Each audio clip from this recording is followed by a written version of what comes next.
Is this psalm used in the New Testament? Yes, it is. It's used when Jesus is tempted by Satan in the wilderness.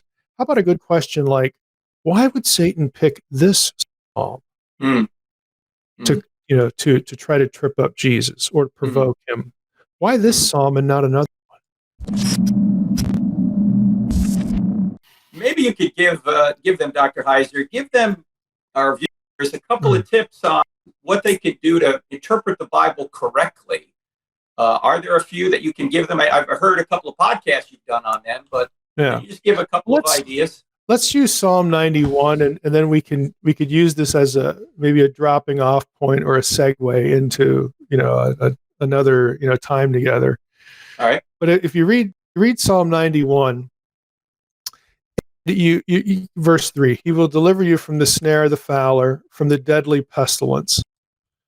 Okay, you will not fear, verse 5, the terror of the night, nor the arrow that flies by day, nor the pestilence that stalks in darkness, nor the destruction that wastes at noonday. What we don't realize is that the words translated here, pestilence and terror of the night, and pestilence in verse 6, even the arrow in verse 5 and destruction in verse 6, these are all names of Canaanite deities. Now, a biblical person would have picked up on that immediately because they know the vocabulary.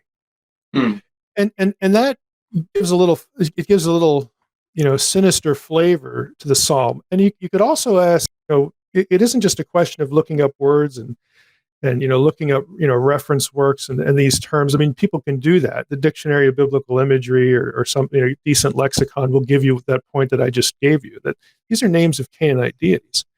But there are other things, like just asking good questions.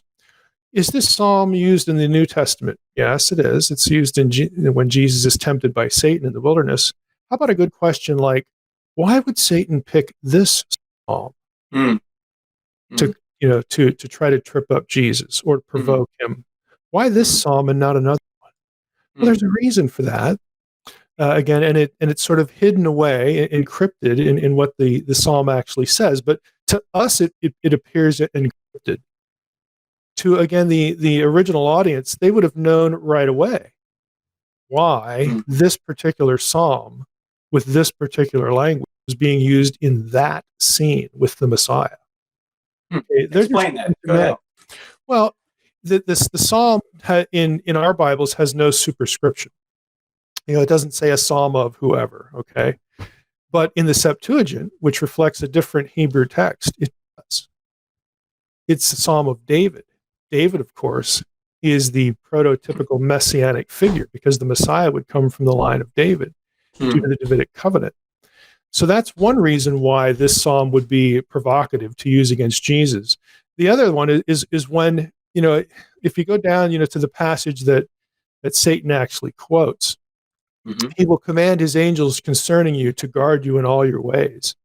On their hands they will bear you up lest you strike your foot against a stone. Satan says, "Oh, go ahead, throw yourself off the pinnacle here. You'll be okay."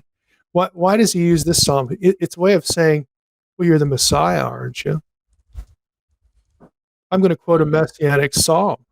You're supposed to have power. You're supposed to be superior to demonic forces. Again, these Canaanite deities. Right. And the Lord's supposed to protect you, so let's see it. Go ahead and win the argument. And again, what is Jesus' answer? He basically says, we're not going to be presumptuous here.